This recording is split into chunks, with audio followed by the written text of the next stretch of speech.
In this video, I will show you step by step how you can fix your iPhone saying that it's connected to your headphones.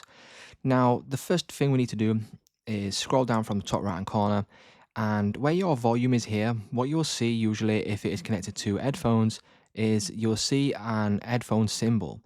Now, if it's saying you're connected to headphones and you're actually not connected, what we need to do to fix this is if we scroll down, we can then go to settings.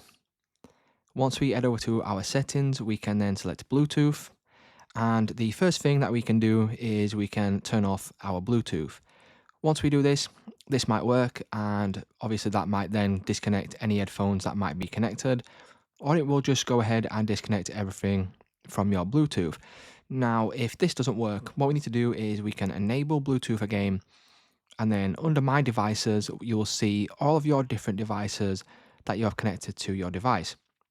Now, if you've got an headphone option on here, what we can do is go, so for example, if I go to the Beats Studio option, right, I can then click on the information icon, which will then open up the info. Now, what we need to do is we need to go down and click on forget this device.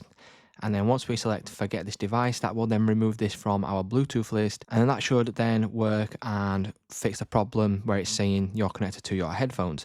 The last thing that we can do is if we go back, we can just then simply go ahead and reset our phone. So you just want to turn off your device here and then turn it back on, and then that might then reset any settings on your Bluetooth. So there's 3 ways that you can sort of check if the headphones are connected and disconnect any headphones that might be connected to your device.